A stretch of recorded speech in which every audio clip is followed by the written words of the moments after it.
మీ personal interviews మరియు వ్యాపార ప్రకటనల కొరకు ఈ నెంబర్ని సంప్రదించండి. అసలు ఏంటి, ఎందుకు ఇలా వెంకట పరిస్థితి వచ్చింది, ఏమైంది? షూటింగ్ లా చిన్న మూలలు కూర్చుకున్నాయి కాలుకు.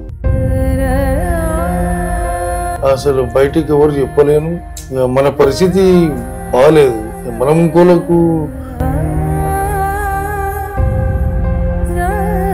డాక్టర్ ఏమన్నారు అసలు? యాక్చువల్ గా కిడ్నీ ప్రాబ్లం ఉంది, కిడ్నీ చేంజ్ చేసుకుంది. 2 కిడ్నీలు ఒకటి కూడా. నేను ఇలాంటి పరిస్థితులను చూస్తాను అనుకోలేదు, నేను చూడాలని అనుకోవట్లేదు.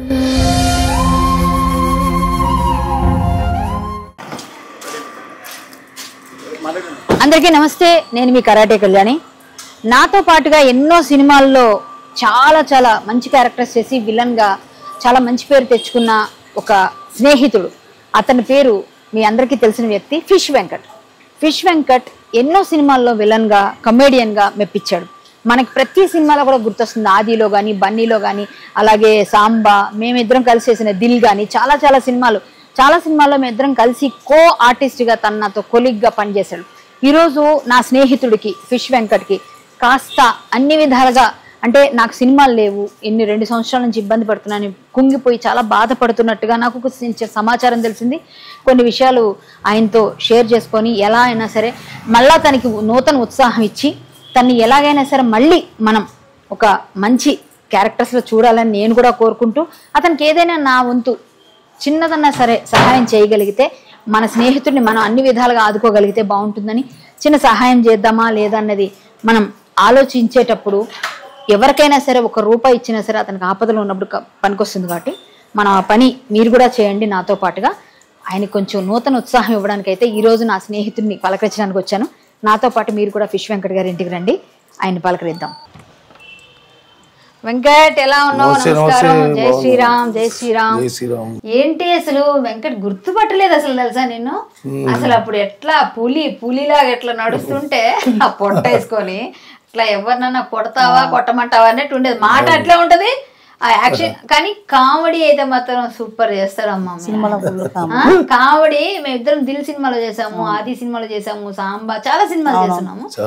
కానీ ఒకటి, నేను నా ఫ్రెండ్ అని, ఎందుకంటే మేమందరం కలిసి కొలీగ్ ఒకేసారి చేసాం పనులు. సో నేను 2000లో వచ్చాను. 2002 ఆది చేసింది. ఆది చేసినప్పుడు చాలా నేను కరాటే వచ్చంటే ఆనంద్ భారతి, తిను, రమేష్ వీళ్ళంతా కలిసి ఇది కరాటే కిక్స్ చేయంటే వెంకటాళ్ళు ఇలా చేయి పెడితే నేను కిక్కులు చేసేది. అప్పుడు మేమంతా కలిసి మెలిసి ఉండేవాళ్ళం. ఈ రోజు వెంకట్ని చూసి నాకు ఏం అర్థం కావట్లేదు, ఏంటి ఇలా అయిపోయిండు, ఎవరికి చెప్పలేదు, అట్లీస్ట్ చెప్పలేదు. ఎందుకు అలా మేము గుర్తురాలే ఎవరు అంటే ఫస్ట్ నుంచి మనము చెప్పుకునే పరిస్థితి లేదు కాబట్టి ఎవరికి ఇప్పటిదాకా ఇంట్రొడ్యూస్ కాలేదు. ఇప్పుడు 2 years అయిపోయింది. ఇక నిన్నేమో రోషన్ వచ్చి బలవంతంగా రోషన్ భాయ్, వెంకట్ భాయ్ ఇట్లా అంటే సరే మీ ఇష్టం అని చెప్పాను. కష్టంలో నేను వచ్చాను, రోషన్ వచ్చాడు అంతా. కానీ కష్టంలో ఉన్నప్పుడే ఫ్రెండ్స్ రావాలి. వాళ్ళందరికన్నా ఎక్కువ దగ్గర కదా నేను, రోషన్ కన్నా ఎక్కువ దగ్గర నేను. కనీసం కళ్యాణి ఇలా ఉంది, ఇలాంటి పరిస్థితి అంటే ఎవరు మన వాళ్ళకే చెప్తాం కదా. కరెక్టే. కానీ నాకు వాస్తవం చెప్పాలంటే నీ ఛానల్ ఉందని నాకు తెలియదు, ఇప్పటిదాకా తెలియదు. ఛానల్ పక్కన పెట్టు, జస్ట్ ఫ్రెండ్ లాగా మామూలుగా అందరికి ఇట్లా చేస్తున్నావు అని చెప్పేసి నాకు మొదటి తెలియదు. ఎక్కువ ఫస్ట్ 100% తెలియదు నాకు. ఇట్లా మీరు చేస్తున్నారు అని చెప్పి తెలియదు. మామూలుగా అసలు నువ్వు ఇక్కడ ఉన్నావా లేవా, మన విజయనగరంలో ఉన్నావా? అవునా? నేను రోజు అంటే టీవీలు కానీ చూడవన్నమాట. నేను రెగ్యులర్ గా ఏదో ఒకటి చేస్తూనే ఉంటాను. కానీ చూడకపోవడం వల్ల నీ హెల్త్ పరిస్థితుల వల్ల కూడా నేను ఇక్కడ ఉన్నానని తెలియకపోవచ్చు. కానీ ఒకటి, అసలు ఏంటి, ఎందుకు ఇలా వెంకట పరిస్థితి వచ్చింది, ఏమైంది? ఇది ఏమైందంటే షూటింగ్ లా చిన్న మూలలు కూర్చుకున్నాయి కాళ్ళకి. ఆగ్రాలో షూటింగ్ చేస్తున్నా. ఏ సినిమా అది? కొత్త సినిమా. విజయవాడ ప్రొఫెసర్ కాలేజ్ ఏదో ఉందంటారు. వాళ్ళ అబ్బాయి ఆల్రెడీ 2 సినిమాలు చేసిందంట. 3వ సినిమా రావు రమేష్ గారు, వెన్నెల ప్రకాష్ అందరం కలిసి ఒక సినిమా చేస్తున్నాం. ఆ కొత్త షూ మేకు గుచ్చుకోవడం వల్ల బాగా సెప్టిక్ అయిపోయింది. సెప్టిక్ అయిపోయినా నేను లైట్ తీసుకున్నా దాన్ని. ఇక్కడ హైదరాబాద్ వచ్చిన తర్వాత అది బాగా విపరీతంగా అయితే హాస్పిటల్ జాయిన్ అయ్యాను. అది సెప్టిక్ అయిందని తెలిసింది. ఇక దానివల్ల ఏమైపోయిందంటే అది ఇంత కోసుడు స్టార్ట్ అయిపోయింది. ఏందబ్బా అని అంటే ఇట్లా సెప్టిక్ అయిందా, కంపల్సరీ ఆపరేషన్ అంటే అప్పటి నుంచి అక్కడి నుంచి స్టార్ట్ అయింది. ఫస్ట్ అదైంది కాలుకి. అక్కడి నుంచి అట్లా 4.5 years. 4.5 years అయిపోయింది. ఇంత కష్టం ఇంత బాధ ఎప్పుడు ఎవరికి చెప్పలేదు. ఇక తర్వాత ఎక్కువలే బాగా కష్టపడే మనస్తత్వం. ఇక తర్వాత పోతూ ఆ నొప్పి ఏమైపోయిందంటే అది కిడ్నీలకు ఎఫెక్ట్ వచ్చి షుగర్ అటాక్ అయింది. షుగర్ బీపీ అటాక్ అయ్యి ఇక దానివల్ల చాలా హై పిక్ వచ్చేసి 600 షుగర్ వచ్చేసి బీపీ 400 350 ఇట్లా బాగా అయిపోయి కిడ్నీలకు ఎఫెక్ట్ పడి ఇప్పుడు 2 years నుంచి 1.5 year 18 months నుంచి కిడ్నీల ప్రాబ్లం, ఇక డయాలసిస్ జరుగుతుంది. ఇక నేను అందరూ అన్నారు, అరే నువ్వు ఇంత మందితో చేసినావు కదా, ఎవరైనా సంప్రదించొద్దా అంటే నేను ఇప్పటిదాకా ఇండస్ట్రీలో ఎవరిని దగ్గర పోయి చేయి చాపి అడిగింది లేదు. ఇప్పుడు దాదాపు 30 years పైన అయిపోయింది. మనకి శ్రీహరన్న గాడ్ ఫాదర్గా ఉండిపోయింది కాబట్టి నేను శ్రీహరి, మేము ఇండస్ట్రీకి రావడం శ్రీహరి, ఈరోజు స్టేయింగ్ ఉన్నది శ్రీహరి, లైఫ్ ఇచ్చింది మాత్రం గాడ్ ఫాదర్ వి వినాయక్. ఇక ఎవరిని అందరికి కూడా మామూలు జనరల్ మనకి ఇప్పుడు అదే మెయిన్ ఇంపార్టెంట్. అది తర్వాత అన్ని మనకి మెయిన్ ఇంపార్టెంట్ ఆది తర్వాత దిల్లు, చిన్నకేశవ రెడ్డి, ఇట్లా కొన్ని సినిమాలు దాదాపు ఒక 8-9 సినిమాలు మాత్రం మనకు లైఫ్ ఇచ్చింది మన గాడ్ ఫాదర్ వి వినాయక్ గారు. ఆయనని మనం చెప్పుకుంటాం జీవితాంత కాలం కూడా చెప్తూనే ఉంటాం. సో ఇక మనం ఎవరిని అడగలేము, ఎందుకు ఆశించాలి. ఫస్ట్ నుంచి మనం అట్లనే ఉన్నాం, ఇప్పుడు అట్లనే ఉందాం అనే ఉద్దేశంతోనే ఉండడం జరిగింది. కానీ సుఖంలో చెప్పకపోయిన కష్టంలో స్నేహితులు ఇప్పుడు ఈ కష్టంలో కూడా మా భార్య టార్జన్ అన్న నువ్వు చెప్పు అమ్మ, టార్జన్ అన్న కూడా బాగా ఎంకరేజ్ చేసిండు. ఏం ఎంకరేజ్ పిచ్చోడా నువ్వు, అసలు ఈ టైంలో నువ్వు చెప్పకపోతే ఎట్లా అంటే, ఈయనే ఫస్ట్ నుంచి నీకు తెలియదు ఏం ఉన్నదే అది పరిచయం, నువ్వు చెప్పమ్మా, నువ్వు చెప్పవు, ఏం చేయవు, నువ్వు చెప్పకు, ఇంట్లో చెప్తారు నీకెందుకు అని అంటాడు. నేను చెప్పుడు ఏంది, ఇంట్లో చెప్పుడు ఏంది, ఇక నేను చెప్పుడు ఇన్ఛార్జ్ చెప్పుడు ఒకటే కదా అలా లేదనంటే ఆయననే బాగా టార్చర్ అన్న. పాపం మా మిస్సెస్కు ఫోన్ చేసి, అమ్మా నువ్వు ఆయన అట్లనే చేస్తాడు, నువ్వు చెప్పు అనడంతో గుప్తా అని మన కూలీకి మంచి వ్యక్తి వానికి చెప్పడం జరిగింది. వాడు రోషన్ని చెప్పడం జరిగింది. వాళ్ళు ఇంటికి వచ్చిందాక నాకు తెలియడం ఇళ్ళకెళ్ళి వాటర్ పోతుండే. మా పాప చూసి చూడలేక ఆమెకు బాగా ఏడుపు వచ్చేసి అన్న జర ఎట్లన్నా చేసి కొంచెం ఇంటర్వ్యూ బాగా నా బిడ్డే శ్రవంతి నాకైతే నేను చూస్తే చాలా ఇంకా ఇప్పుడు జర్ర నిన్న నుంచి అది ఉంది. కానీ గ్రేట్ అమ్మా, ఎంత సేవ చేస్తున్నారు. నాకు నొప్పులే, అయ్యో మీకు కాళ్ళ నొప్పులు బాగా నడవలేను. కానీ ఇద్దరు పరిస్థితి ఘోరమే. కాకపోతే వాళ్ళు చేస్తారు. ఇద్దరు అబ్బాయిలు, ఒక పాప మ్యారేజ్ అయింది. ఆమెకు బాబు కొత్తగూడెం వాళ్ళది. ఇక ఇద్దరు కొడుకులు ఇంట్లోనే ఉంటారు. ఇక వాళ్ళ పని ఎవరి పని వాళ్ళదే. కాకపోతే ఎవరు పనులు వాళ్ళవి, వాళ్ళ పనులు వాళ్ళవి, నానా పనులు నావి. అంతేనా? అంతే. ఇప్పటికే చేస్తున్నావు చేపలు అంతా? ఇక ప్రస్తుతం అయితే ఇప్పుడు చేయట్లేదు చేపల వ్యాపారము. ఇక సినిమా ఇండస్ట్రీకి వచ్చిన తర్వాత తగ్గిపోయింది చాలా. అప్పుడు చేస్తున్నాం ఇక అంతా ఇక శ్రీహరణ మనకు ఇలా ఉంటే మనకి ఈ పరిస్థితి కాదు. మెంబర్ చేసుకోలేదు మా దాంట్లో మెంబర్షిప్ తీసుకున్నా, ఆల్రెడీ డీడీ కూడా కట్టేసిన అసోసియేషన్ కు. అప్పుడు మల్లికార్జునరావు సెక్రటరీ ఉండే 2002లో 2003లో సెక్రటరీ ఉన్నప్పుడు నా జూనియర్స్ కు కార్డు ఇచ్చి నాకు ఇవ్వాలి. ఎందుకు ఇవ్వాలి అని అంటే ఇంకా నువ్వు సినిమాలు చెయ్యి అంటాడు. నా జూనియర్స్ కి ఇచ్చి నాకు కార్డు ఇచ్చేసరికి శ్రీరామ కోపం చేసి బాగా తిట్టడం జరిగింది. తర్వాత లేదు శ్రీహరి గారు ఇట్లా అంటే ఇక బాగా గల్లడి చేసిండు. నేను కూడా పోనీ అన్న ఇవ్వనప్పుడు ఎందుకు, ఇక వాళ్ళు ఇప్పుడు కాస్ట్ ఫీలింగ్ అనేది మీకుంటే నాకైతే లేదు మరి అని నేను అనుకున్నా. సరే ఉండని అని ఆగిపోయింది. నా డీడీ ఆనంద్ భారతి గారికి ఇచ్చిన 2000 కట్టిన డీడీ వానికి ఇస్తే వానికి ఇచ్చిర్రు ఏది మెంబర్షిప్ కార్డు, నాకు ఇయ్యలే.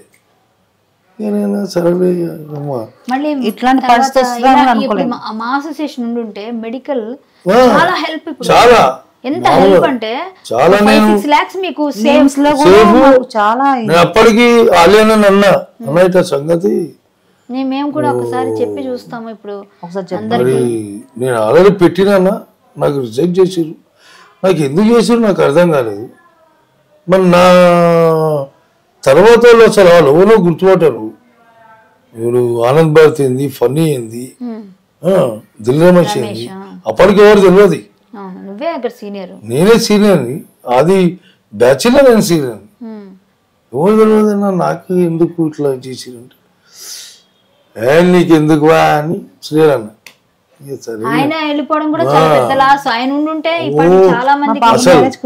మాకు పెద్ద ప్రాబ్లం ఏమి లేదు, ఒక సింగిల్ ఎంపీ ప్రాబ్లం లేదు. శ్రీహరి ఉంటే డాక్టర్ ఏమన్నారు అసలు యాక్చువల్గా అంటే కిడ్నీ ప్రాబ్లం అయింది, కిడ్నీ చేంజ్ చేసుకోమని చెప్పారు. కిడ్నీ ట్రాన్స్ప్లాంటేషన్ రెండు కిడ్నీలు ఒకటి కూడా డయాలసిస్ అవుతుంది. ఇక షుగర్ బీపీ హై అయిపోయి డయాలసిస్ వచ్చేసిన వీక్లీ 3 times డయాలసిస్ అవుతుంది. అయితే నిమ్స్లో చేయించేవాడిని. ఇక నాకు గవర్నమెంట్ నుంచి కూడా సిఎంఆర్ నుంచి ఒక 5 lakhs ఇచ్చిర్రు సిఎంఆర్ నుంచి. ఇక అప్పట్లో మనకు ఇప్పుడు శ్రీనివాస్ యాదవ్ అన్న కూడా మంచి కోఆపరేట్ చేసిండు శ్రీహరితో. ఇలా పద్మరావు గారు కూడా మంచి కోఆపరేట్ చేస్తారు. ఇక భగవంతుని అయితే ప్రస్తుతానికైతే ఇప్పుడు ఈ ఇచ్చిన డబ్బులతో డయాలసిస్ జరుగుతుంది. మరి అది ఎవరికైనా కిడ్నీ మ్యాచ్ అయింది అవన్నీ చూసారా ఇంట్లో కూడా? లేదు, ఇంకా బయట అడిగితే ఇంట్లో ఎవరు లేరు. 30 లక్షలు 33 లక్షలు అడిగారు. అది కూడా దొరకాలి, అది కూడా దొరకాలి. అపోలో అడుగుతుంటే సరే. ఫుడ్ ఏమైనా జాగ్రత్త తీసుకుంటున్నావు ఇప్పటికైనా? ఫుడ్ మామూలుగా రైస్ తీసుకోమని చెప్పారు. రైస్ లైట్ గా రైస్ తీసుకుంటున్నా. రైస్ తగ్గించుకోవద్దా? చపాతి షుగర్ లేదు కాబట్టి కొంచెం రైస్ తినంది తెలంగాణ బతకలేడు. ఆయనకు ముద్ద రైస్ కావాలి. తెలంగాణ పుట్టినోడు రైస్ తినేది మాత్రం బతకలేడు. చపాతీ తినాలంటే కాస్త ఇంపాసిబుల్. ఒక చపాతి అంటే తినగలుగుతాడు, 2వ చపాతీకి చాలా ధైర్యం చేయగలుగుతున్నాడు తినాలంటే. ఇక 2వది అయితే తినలేడు నాకు తెలిసి. అది నీకు ఇష్టమైన సినిమా ఏంటి వెంకట్? నువ్వు చేసిన సినిమా? నేను చేసిన సినిమా నాకు లైఫ్ ఇచ్చిందంటే అది లైఫ్ లో బెస్ట్ కెరీర్, బెస్ట్ సినిమా. పాట పాడతావు చూడు, అదేదో సినిమా. అదే మనది గబ్బర్ సింగ్, చందమామ రావే అని చెప్పి. అది రీసెంట్లీ. ఇంత గబ్బర్ సింగ్ నాకు మనకు లైఫ్ ఇచ్చిన సినిమానే ఆది కదా. ఆది తర్వాత వివినయ్ గారికి అంటే కలవలేదు, తప్పు నాదే, కలవలేను. అన్న వినయన కూడా ఇక మనకు గాడ్ ఫాదర్ అయినా. విజయ్ కూడా నేను పెద్ద టచ్ లో పోను ఎక్కువ. కాదు నేను చెప్తాను.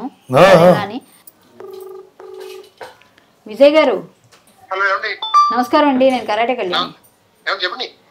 విజయ్ గారు, ఇప్పుడు ఒక విషయం పైన మీకు కాల్ చేశాను. ఇక్కడ నేను ఫిష్ వెంకట గారి దగ్గర ఉన్నాను నేను. ఆయన హెల్త్ చాలా, అంటే మన ఆది సినిమాతో ఆయన పరిచయం తెలుసు కదా, ఆయన గాడ్ ఫాదర్ అంటారు వి వినాయక్ గారు. సో ఆయన హెల్త్ బాగాలేదండి, చాలా పొజిషన్ బాగాలేదు. డైరెక్టర్ గారు కాల్ కలవలేదు, సో మీకు చేశాను నేను. మీరు ఒకసారి ఆయనకి తెలియచేయడం, లేకపోతే వీలుంటే ఒకసారి వెంకట్ గారు మాట్లాడతారు, మీరు మాట్లాడండి, మీకు చెప్పుకుంటారు ఆయన బాధ. ఏ మాత్రం అవకాశం ఉన్నా హెల్ప్ చేయిస్తారని మేమందరం చేస్తున్నాం. సరే, మీరు ఒక్కసారి ఈయన ధైర్యం చెప్పండి, ఏదైనా హెల్ప్ కావాలంటే మనం చేద్దాం. చూడండి వెంకట్ గారు మాట్లాడండి, వినయ్ గారు బ్రదర్ మాట్లాడండి. నమస్తే విజయ్ భాయ్. బాగా విజయ్ భాయ్, ఏం లేదు, కొంచెము కిడ్నీ ప్రాబ్లం అయింది విజయ్ భాయ్. కిడ్నీ 2 years అయింది. ఇక నేను కూడా కలుద్దాం అనుకున్నా, ఇక సరే నేను కూడా బయట ఎటు పోకుండా ఉన్నా కాబట్టి కొంచెం జాగ్రత్త అన్న అడిగినా చెప్పండి. మంచిది విజయ్ భాయ్, థ్యాంక్ యూ. సో ప్రతి ఒక్కరూ కూడా కొంచెం మీరందరూ అవకాశం ఉన్నవాళ్ళు ఎంత వీలైతే అంత 50 లక్షల రూపాయలు ఆయన సంపాదించుకుని ఉంటే ఈరోజు ఈ స్థితిలో ఉంటాడు. కాబట్టి నా స్నేహితుడే కాదు, మీకు కూడా సినిమాలు ఎంటర్టైన్ చేసిన మీ స్నేహితుడు కూడా. కాబట్టి మన వెంకట్ని మనం మళ్ళీ సినిమాల్లో జోష్గా, ఆ పాటలో అమాయకమైన ఫేస్ పెట్టి, ఆ విలన్లాగా తెలియని అయోమయ ఎక్స్ప్రెషన్స్ అన్నీ మనకి ఇష్టం. అదంతా మనం చూడాలి అంటే ఖచ్చితంగా దానికి సహాయం చేద్దాం. ఏ విధంగా చేసినా పర్వాలేదు, అందరం చేద్దాం. మేము కింద ఫోన్ నెంబర్, అకౌంట్ నెంబర్ అన్నీ వేస్తామండి ఇదే వీడియోలో. మీరు ఖచ్చితంగా అది మీరు అక్కడ అందరూ చూసి ఎంత చేయగలిగితే అంత చేయండి. నేను ముందే చెప్పాను, అందరూ కోట్ల రూపాయలు సంపాదించుకొని ఉండరు. కష్టం వచ్చినప్పుడే మనందరం ఒకటై ప్రయత్నం చేయాలి. తన ఆత్మాభిమానం మనిషి ఏ రోజు ఎవరిని అడగడు. ఈవెన్ మాకే తెలియలేదు, ఇండస్ట్రీలో చాలామందికి తెలిసి మేము ఈమె భర్తని అంత ప్రేమగా అంత బాగా చూసుకుంటుంది. తల్లిదండ్రులు కొడుకులు కూడా బాగానే చూసుకుంటున్నప్పటికీ కూడా వాళ్ళేం కోటీశ్వరులు కాదు. సో మనం చేయాల్సిన సహాయం అందరం చేద్దాం. మా వెంకట్ మళ్ళీ డాన్సులు చేయాలి, పాటలు పాడాలి, ఆటలు ఆడాలి అని నేను చూస్తున్నా. ఇంకా నీకు లేదు, నాది కాదు, దేవుడు దయ. దేవుడు మంచిగా మనకు చేయాలి. ఇప్పుడైతే 20 రోజుల నుంచి చాలా ఇబ్బంది అవుతుంది ఆయన. అవునా? చాలా అంటే చాలా. నిద్ర పోతాడా రాత్రిపూట? అసలు రాత్రి అంతా రాత్రి నుంచి ఇప్పటిదాకా నిద్రపోలేడు. అంతేనా? మీరు పాపం చాలా టెన్షన్ తీసుకుంటాడు. అసలు మళ్ళీ నాకేమవుతుందో ఆయనకేమవుతుందో, ఈమె ప్రాబ్లం ఉంది, అన్ని టెన్షన్లు. అలా తీసుకోవద్దయ్యా నువ్వు, ఎందుకంటే ఇప్పుడు కొంచెం ప్రశాంతంగా ఉంటే తగ్గుద్ది. మనం ఎంత ప్రశాంతంగా ఉంటే అంత తగ్గుతుంది. నువ్వు కష్టమే, టెన్షన్ ఉంటే మేము చెప్పడం ఈజీ, అనుభవించిన వాళ్ళకి తెలుస్తుంది. ఇప్పటిదాకా అనుకోలే రాత్రి నుంచి. ఎంత వయసు ఇప్పుడు? 53. 48, 53. కానీ ఏం మీరు అసలు టెన్షనే తీసుకోవాల్సిన అవసరం లేదమ్మా, తగ్గుతుంది. నా పరిస్థితి ఏం ఆలోచిస్తే ఎక్కువ అవుతుంది వెంకట, అస్సలు ఆలోచించొద్దు. ఎవరు చెప్పుకోడు, ఎవరిని చేసా అందరితో ఒక అన్నలాగా ఆయననే 10 మంది సాయం చేస్తాడు. అవును, సాయం చేసే మనిషి అందరికీ తెలుసు. అట్లానే కొంచెం ఆయన అది. ఈరోజు నాకు నిన్న ఒక చిన్న ఇది చూసిన వెంటనే నాకు మనసు కరిగిపోయింది, మనసు ఉండలేదు. నేను తీసుకోదామంటే ఎట్లా తీసుకోవాలి, ఏం చేయాలి, ఏది అర్థమైతలేవు ఈరోజు. అందుకే సుమన్ టీవీకి నేను చాలా చేసిన. అదే ఇంతకుముందుకు అనుభవం మేడం వచ్చి ఇక్కడనే చేసుకున్నాను ఇంటర్వ్యూ. అనుభవం మేడం కూడా వచ్చింది. అదొకటి బాగా వచ్చింది, ఆపరేషన్ అయిన తర్వాత వచ్చింది. ఇక్కడనే తను కూడా అదే ఆలోచన ఏంటంటే మాట్లాడింది, ఇట్లా ఒకసారి చెప్తే బాగుంటది. అలా టార్జన్ కూడా బాగా ఎంకరేజ్ చేసింది. చిరంజీవి గారి దగ్గర నుంచి కాల్ వచ్చింది కదా, ఏమన్నారు? అన్నా మీకు చిరంజీవి గారి దగ్గర నుంచి వచ్చేది, ఏ టైంలో రావచ్చు తెలియదు, బి అలర్ట్ అని అంటే సరే మంచిదని చెప్పిన. ఇంకెవరు చేశారు? ఎన్టీఆర్ గారు చేశారా? జూనియర్ ఎన్టీఆర్ మేనేజర్ కూడా చేసిండంట, కళ్యాణ్ రామ్ మేనేజర్ చేసిండు. తర్వాత అల్లు అర్జున్ మేనేజర్ కూడా చేసిండు.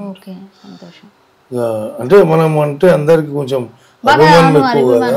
ఖచ్చితంగా అందరితో మంచిగా ఉంటావు కదా, అందరితో కలిసావు, మాట్లాడావు, చేసావు, ఫైటింగ్ చేశారు, ఎన్నో ఉన్నాయి. ఇప్పుడు 2 years నుంచి అసలు బయటికి ఎవరు చెప్పలేను. మన పరిస్థితి బాగాలేదు, మనం ఇంకోలకు చెప్పుకోవడము, మళ్ళీ మన బాధ వాళ్ళకెందుకు అనే ఫస్ట్ నుంచి కూడా మన ఆలోచన ఏంది, ఎదుటోనికి మనం బాధ పెట్టవద్దు, మన బాధ మనం పడుతున్నాం, ఇంకోటికి ఎందుకు బాధ పెట్టాలనే ఉద్దేశం. ఇక అందులో మనడు గుప్తా ఈ అన్నీ ఇప్పుడు చేసుకొచ్చిండు. అందులో రోషన్ గారు కూడా రావడం జరిగింది. ఏజ్ ఉండగా బాగుండే భారీగా అట్లా ఎక్సర్సైజ్ బాడీ నాకెందుకు అందుకే ఇట్లున్నాడు ఆయన మంచిగా జింపలు అప్పుడు ఎక్సర్సైజ్ బాడీ కాబట్టి తట్టుకుంటున్నాడు బాగా. అప్పుడు శ్రీరణ కూడా చాలా మంచి సూపర్ బాడీ శ్రీరణది, నాది, అందరిది చాలా మంచి బాడీ. ఆయననేమో జిమ్నాస్టిక్ అంటే బాగా పిచ్చి. ఇక ఆయన ఇండస్ట్రీకి తొలకరావడం జరిగింది. ఆయన సొంత సినిమాలు చేయడం జరిగింది. ఇక మళ్ళీ నేనే ఎందుకు లేదా బాబునేమో నా దందా ఉంది, దందా వేసుకుంటా అని చెప్పి ఇక్కడ రావడం. అట్లా అట్లా అట్లా అట్లా అట్లా ఇక ఒక గాడ్ ఫాదర్ లేక వినయ్ గారు ఆది సినిమాలో మంచి అవకాశం ఇచ్చి మంచి లైఫ్ ఇచ్చిండు. సినిమా ఇండస్ట్రీలో స్థిరపడేలా చేసిండు.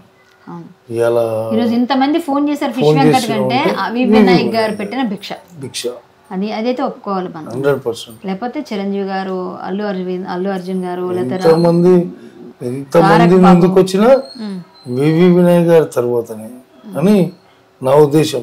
మరి శ్రీరణ తర్వాత వినాయక్ తర్వాత శ్రీరణ, ఇక వీళ్ళిద్దరే కొలిక్కు.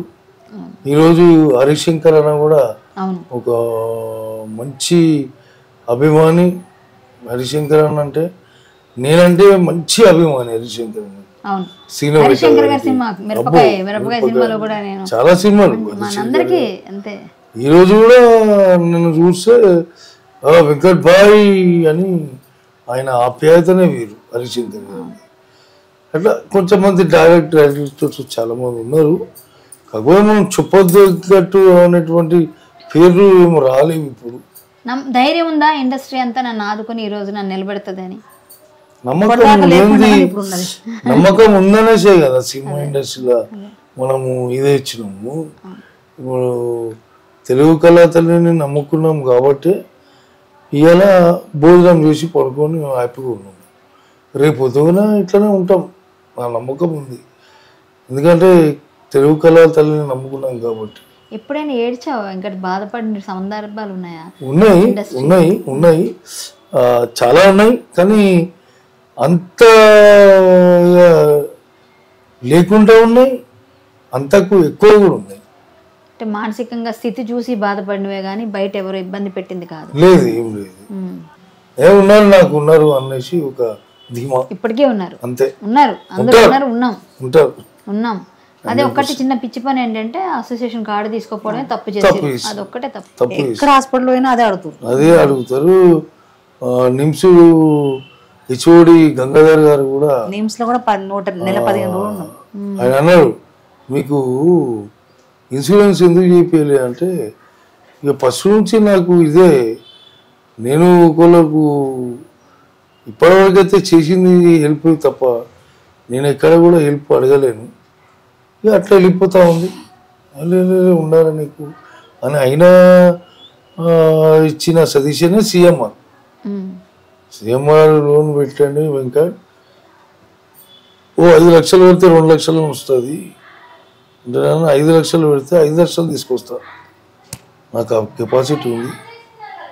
ఎందుకంటే నాకు పరిచయస్తులు అట్లా ఉన్నారు కాబట్టి తీసుకొస్తా అంటే 5 లక్షలు పెట్టింది. 5 లక్షలు తీసుకొచ్చి చెక్ ఇచ్చింది. గవర్నమెంట్ కూడా సహకరిస్తుంది ఇప్పుడు కూడా చాలా. గవర్నమెంట్ తెలంగాణ గవర్నమెంట్ అప్పుడు ఉండే, తెలంగాణ గవర్నమెంట్లో నాకు 5 లక్షల రూపాయలు సాక్ష్యం జరిగింది. అదే 5 లక్షల రూపాయలు నిమ్స్కి ఇచ్చేసిన. ఇప్పుడు కూడా రేవంత్ రెడ్డి సీఎం గారు పోయి అడిగితే చేస్తాడన్న నమ్మకం అయితే ఉంది నాకు. కాకపోతే పోయి అడగలేను, పోయే పరిస్థితి లేదు. ఎందుకంటే బాగా కాళ్ళు బాగా ప్రాబ్లమ్స్, ఎక్కువ దూరం నడవలేను. ఎక్కడ పోయినా కంపల్సరీ ఒక గార్డు ఉండాలి నాకు, ఒకడు ఉండాలి. అందులో మా మరదల కొడుకు వాడు ఉన్నాడు నాకు తెలియదు ప్రస్తుతానికి. ఇక నా కొడుకులేమో ఇక వాళ్ళ పనుల మీద వాడు ఖాళీ ఉన్నాడు కాబట్టి వాడు నయంబడి ఉంటాడు కాబట్టి ఎక్కడ పోయినా కూడా బైక్ కానీ కారు కానీ వాడే తీసుకెళ్ళడం తీసుకురావడం ప్రస్తుతానికి అయితే జరుగుతుంది. ఇంకో బిడ్డ ముగ్గురు బిడ్డలు అంతే. మూడో కొడుకు అనుకోవాలి అంతేనా? మీకు మీ ఇద్దరికి పోన్లే బాబు. నీకు ఇదే జరుగుతుంది సిచ్యువేషన్. నెలకి మందులకి ఎంత అవుతుంటుంది? నాకు అవుతుంది ఒక 30,000 నెలకి. 25,000. ఇది సొంత ఇల్లేనా? సొంత ఇల్లు. అప్పుడు ఎప్పుడో కొన్న మంచి పని చేసి ఉండే ఇల్లు కొనడం. ఇల్లు కొనడం. రెంట్ కొంటే అమ్మో పెళ్లి చేసిన పాప మ్యారేజ్ చేసిన అందువల్ల ఇల్లు కొనుక్కున్నా. ఇక ప్రస్తుతం అయితే పుట్టి పెరిగిందంతా ఇక్కడనే బోయబస్సి Musheerabad fish market. Father Khairatabad, mother పుట్టి పెరిగింది కూడా ముషిరాబాద్ ఇక్కడనే. మనది చిన్న ఇల్లు ఒకటి ఉంటుంది కదా సికింద్రాబాద్ అడ్డగుట్టలో, అక్కడ నుంచి మళ్ళీ నేను జన్మస్థలం అని చెప్పి టేవ్ చేసిన. ఈ ప్రస్తుతానికి అయితే నేను ఇక్కడనే ఉంటున్నా. అక్కడ మా తమ్ముడు అక్కడ వాళ్ళు ఉంటారు. అన్నదమ్ములందరూ ఇక్కడే ఉంటారు. ముగ్గురిలో పెద్దోళ్ళు నేనే, ఇద్దరు తమ్ముళ్ళు అక్కడనే సికింద్రాబాద్లో ఉంటారు. మదరు మా దగ్గర ఉంటుంది, మా తమ్ముళ్ళ దగ్గర ఉంటుంది, మా అక్క దగ్గరికి పోతుంది, మా చెల్లి దగ్గరికి పోతుంది. ఇక ఆమె ఫ్రీడమ్, ఇక్కడ ఆమె ఎటు ఉంటే అటు. ఈ ఆమెలో చిన్న ఇల్లు కట్టడం జరుగుతుంది అక్కడనే సికింద్రాబాద్ అడ్డగుట్టలో. ఇక భగవంతుని అయితే నా ఇల్లు అయిపోతే ఆమె ఒక దగ్గర స్థిరపడి ఉంటుంది. ఇక అక్కడిక్కడ పోకుండా పిల్లల దగ్గర ఉంటుంది అంతా. మా తల్లి నిజంగా ఎంత కష్టాలన్నీ భరించి మంచిగా ఉన్నారు. అసలు మంచిగా అసలు చెప్తున్నా కదా, మా పరిస్థితి, ఆయన పరిస్థితి బాగాలేదు, నా పరిస్థితి బాగాలేదు. వీళ్ళ గురించి మా ఇద్దరు పరిస్థితి గురించి మా ఇద్దరు పిల్లల పెళ్లి పట్టించుకోవడం మర్చిపోయినా. అవునా? ఇద్దరు చేస్తే ఇద్దరు కోడలు వస్తారు. అవును, వాళ్ళు చూసుకునేటోళ్ళు. మీరు మళ్ళీ వచ్చినా ఎట్లా అంటాం వస్తుంది. అదే అదే అది అది మన తెలియదు. మళ్ళీ ఉన్నారు బీమార్, మేము చూడాలి భయం. వాళ్ళ ప్రాబ్లమ్స్ నా కష్టం నేను చేసుకుంటా, నా అంతలో నేను చేసుకుంటా, ఆయన ఇంటి పెడతా. ఇప్పుడు ఏంటంటే పెళ్లి చేసుకోకుండా వాళ్ళు ఉన్నారు కాబట్టి మాతో ఉన్నారు. రేపు పెళ్లి అయినాక మాతో ఉన్న గ్యారంటీ లేదు. అంతేగా, అంతే అంతే. నువ్వు ఎవరికైనా నువ్వే పెట్టేటోడు కదా. నాకు తెలుసది. ఎవరికి తెలియకపోయినా వెంకట్ ఎక్కడైనా ఉంటే ముందు తిన్నారా, నేను రాగానే ఫస్ట్ అడిగిన మాట కూడా అదే, తిన్నావా నాకు చెప్పి నువ్వు అన్నం తినదో అనుకో అని. నేను వేరే దగ్గరికి వెళ్ళి ఇలా చూడంగానే నేను ఈరోజు ఎలా ఉంటే అలా వెళ్ళి కలవాల్సిందే. నేను వేరే ఫంక్షన్ పని మీద వెళ్ళి కూడా ఇలా వచ్చేసాను. ఎలా అయినా ముందు వెంకట్ని కలవాలి. తర్వాత మరి తర్వాత విషయం తర్వాత, ముందైతే నేను కలిసి నా ధైర్యం నేను ఇవ్వాలి. మేమందరం ఉన్నాం, మీ టెన్షన్ పడొద్దు అని చెప్పడానికే నేను వచ్చాను. నిమ్స్ లా వేసినప్పుడే అన్నారమ్మా అందరూ, ఇట్లా ఇంటర్వ్యూ అంటే వద్దు వద్దు వద్దు, చాలా మంది వస్తారు, మళ్ళా ఆయనకేమో షూటింగ్ క్యాన్సిల్ అయిపోతే భయం. అప్పుడే 2 years 1.5 years ముందుగానే ఇట్లా సంగతి. మరి ఎందుకు ఇంత సర్కిల్ ఇంతుంది అంటే, నేను సర్కిల్ ఉంటే ఇప్పుడు సర్కిల్ ఉంటే మనం సర్కిల్ మీద ఆచించి ఉండలేం కదా. వెంకట్, నేను పెద్దగా సహాయం చేసేస్తానని చెప్పను. నీ మందులకో దేనికో దానికి పనికి రావాలని నా కోరిక. ఇది మా మనం టీవీ నుంచి మీకు అందిస్తున్నాను, తీసుకోండి. ఇది మీకు పనికొస్తుంది. ఇక్కడ నాకు ఒక తమ్ముడు ఉన్నాడు రాయగఢ్లో, లలిత్ దొర అని. నేను ఇలా వెళ్తున్నానని చెప్పగానే ఆయన మీకు 1000 రూపాయలు అందించమని నాకు ఫోన్ పే చేశాడు. ఆయన తరపున లలిత్ దొర రాయగఢ నుంచి ఇచ్చారు. ఇది నా తరపున, ఇది నేను మీకు ఇస్తున్నది చిన్న అమౌంట్. మీరు ఏదైనా సరే మీరంతా కలిపి ఇది మీకు మందులకు పనికొస్తే చాలు. ఇలా ఈ క్రింద చూసిన వాళ్ళు మనం టీవీలో మేము స్క్రోల్ చేస్తామండి, వాళ్ళ ఫోన్పే నెంబరు అలాగే వాళ్ళ అకౌంట్ నెంబర్ కూడా. దానికి మీరు నచ్చినంత వెయ్యండి. ఎంత వచ్చినా ప్రతిదీ కూడా మీ అందరి మనసులు పెద్దవి. మీరు ఎంత వేస్తే అంత వేయండి. మ్యాక్సిమం మీకు ఎంత అవకాశం ఉంటే అంత వేయండి. నేను చెప్తున్నాను, ఆయన అడగట్లేదు, నేను రిక్వెస్ట్ చేస్తున్నాను. ఒక కరాటే కళ్యాణి ఫ్యాన్స్ అవ్వచ్చు, వెంకట్ ఫ్యాన్స్ అవ్వచ్చు, మీరందరూ కూడా అల్లు అర్జున్ ఫ్యాన్సు, అలాగే చిరంజీవి గారి ఫ్యాన్సు, కళ్యాణ్ బాబు ఫ్యాన్స్, ఎన్టీఆర్ గారి ఫ్యాన్స్, మహేష్ బాబు ఫ్యాన్స్, అందరూ కూడా మంచు విష్ణు ఫ్యాన్స్, అందరూ కూడా మీరందరూ తలుచుకుంటే ఆయన ఆపరేషన్ అయిపోతుంది. మీరందరూ కూడా తలుచుకోండి. మన ఆర్టిస్టులు మనమే కాపాడుకుందాం. మనం ఖచ్చితంగా మన వెంకట్ చూడండి, ఆ పూర్వ వైభవం అక్కడ చూడండి, ఆ ఫోటోలు చూడండి, అక్కడ ఆయన అందరితో పాటు దిగిన వి వినాయక్ గారు, చిరంజీవి గారు, ఇవన్నీ కూడా ఆయన సంపాదించుకున్న ఆస్తులండి. ఇవన్నీ సన్మానాలే తప్ప వాళ్ళు సంపాదించుకుంది ఇంకేమీ లేదు. మనం అట్లీస్ట్ మన వంతు సహాయం చేద్దాం. మానవత్వం ఉన్న ప్రతి ఒక్కరు స్పందించండి. ఈ తల్లిని మనం ఆదుకోవాలి. ఎందుకంటే తను బాగుంటే ఈ తల్లి. అమ్మా, చాలా థ్యాంక్స్. ఇందుకు మీ కళ్ళల్లో అలాగా వస్తున్నాయి పాపం. చాలాసేపటి నుంచి అలా ఇద్దరు బిగపడుతున్నారు. నాకు అర్థమైంది అది. ఏం లేదు, మీకు మంచి జరుగుతుంది. టైం వచ్చింది, మీరు బాధపడతారు. అసలు ఆయన ఇప్పుడు ఇట్లా తీసుకోడు. పర్వాలేదమ్మా, అవసరం లేదు. నేను నా ఫ్రెండ్కి ఇస్తున్నా. ఫ్రెండ్కి నేను ఇచ్చే హక్కు నాకుంది. ఆయనకి కొట్టు తిట్టే ఇస్తాం మేము, ఎందుకంటే ఆయన వద్దన్నా. ఎందుకంటే మాతో పాటు కలిసి ఒకేసారి మేము చేసాం. మేము అందరం, ఆయన నాకన్నా పెద్దోడు కావచ్చు కానీ నాకు అన్నలాగా. ఇప్పుడు ఒక అన్నకి కష్టం ఉంటే మేము రాకపోతే ఇంకెప్పుడు వస్తామమ్మా, ఇంకెప్పుడు వస్తాం, ఇంకెప్పుడు రావాలి? ఆయనకి నాకు రోజు మాట్లాడుకోక్కర్లేదు. మేము మనసులో ఉంటే వెంకట అంటే గుర్తుపడితే మేము వస్తాం, అది చాలు. రోజు ఆయన నేను పలకరించకపోవచ్చు, ఆయన నన్ను పలకరించకపోవచ్చు, సమయం వచ్చి మా టైంకి మేము వచ్చి పలకరిస్తే ఆయన ధైర్యం వస్తుంది. మా కళ్యాణి ఉంది, మా నిన్న నుంచి ధైర్యం వస్తుంది నాకు. ఆయనకు హాస్పిటల్ తీసుకుపోతే ట్రీట్మెంట్ అయితే నాకు నిన్న నుంచి కొంచెం మంచిగా ఉంది. నాకు ఫోన్లండి, మీకు కూడా కాళ్ళ నొప్పులు తగ్గుతాయి. మీరు పాపం అన్నారు, నాకు ఒక 5 లక్షలు అన్నారు. మళ్ళీ నేను హాస్పిటల్ ఉంటే మరి ఆయన అయినాక నాకు చూసుకుందా అని ఉంటారు. నాకు అర్థమైంది, అంతకు మించి ఇంకేముంది. అంతే అంటే నేను హాస్పిటల్ ఉంటే మరి ఆయన నోరు చూస్తారు. బాబులు ఇద్దరు ఏం చేయలేరు కదా, చేస్తే మామూలు వంటలు గింటలు చేయలేరు కదా.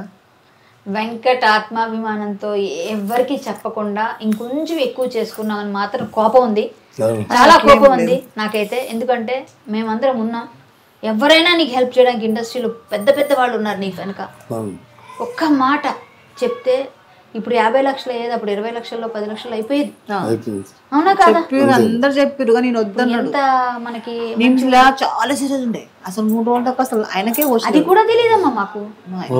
ఎమర్జెన్సీ వాళ్ళు అసలు 3 రోజుల దాకా ఆయనకే తెలియదు నేను హాస్పిటల్ ఉన్నాను. ఆయనకే తెలియదు అంటే అన్కాన్షియస్ లో ఎమర్జెన్సీ వేసారు. 3 రోజు పోస్టులు వచ్చి ఏడుస్తున్నాడు. ఏమైంది, ఏడున్నా ఏందని, ఆయనకు రక్తం ఎక్కినది ఏం తెలియదు. అయ్యో, అప్పుడే అన్నారు అందరూ ఇట్లా మీడియాకి అంటే వద్దు వద్దు వద్దు. మేమనుకున్నానంటే ఎక్కడన్నా బిజినెస్ లో బిజీ అయిపోయాడేమో అనుకుంటున్నా. నేను అలా ఆలోచిస్తున్నా. 5 సంవత్సరాలు నరకం.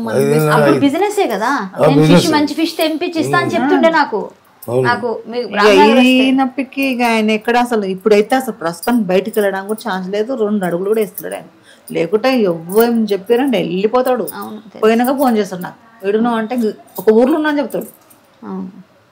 ఇంట చెప్పుడు ఓడు, ఏమైంది ఇంకా రాలేవంటే ఇట్లా ఊర్లో ఉన్నా.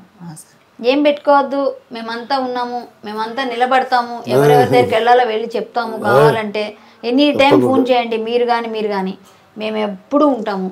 మా టీవీలో మేము డిస్ప్లే చేస్తాము, మాక్సిమం ట్రై చేద్దాం. రోషన్ వచ్చాడు, ఇంకా వచ్చిన వాళ్ళకి రానివ్వండి, తెలియనివ్వండి. చాలా మంది వచ్చి తెలియనివ్వండి, చాలా మంది వచ్చారు. నా ఒక్క ఇంటర్వ్యూ ఇచ్చే ఇంత పరిచయం అవుతున్నా, మళ్ళీ ఇంకా ఎందుకు రా? నేను కాబట్టి ఇచ్చావు నాకు. మదర్ ప్రామిస్ నువ్వు ఫోన్ చేసినావు కాబట్టి సరే దా కళ్యాణ్ అన్న. తర్వాత మళ్ళీ టార్జన్ ఫోన్ చేసి ఇట్లా సంగతి అంటే లేలే నేను చెప్పిన రమ్మని చెప్పిన. కాకపోతే లొకేషన్ పెట్టుమన్నది నేను అక్కడ ఉన్నా, ఫిల్మ్ ఉన్నా. నేను కనుక్కుని నీ పేరు ఫేమస్ కదా, నేను వచ్చి వెంకట అడిగి అలా కనుక్కొని వచ్చేసాం మేము. నాకు లొకేషన్ పెట్టకపోయినా చూసుకుంటాలే అని వచ్చి అనుకున్నా. డాడీ ఇట్లా ఆంటీ కళ్యాణ్ అంటే అరే నీ అమ్మ అరే అడ్రస్ పెట్టుకున్నదిరా, పెట్టుబట్టి అంటే ఆల్రెడీ వచ్చేసింది. అరే నీ అమ్మ వచ్చేసిందిరా బాబు, అడ్రస్ పెట్టమన్నా నాకు కానీ నేను అంటున్నా. నేను ఈమెయిల్ అడిగా, నువ్వు ఇట్లా చెప్పిన అడ్రస్ నీ నంబర్ లేదు, నీ నంబర్ ఏంటి ఉంది వెంకట్. నేను ఇప్పుడు ఈ టైంలో అడగొద్దు కానీ చందమా పాట పాడు ఒకసారి, నవ్వించాలని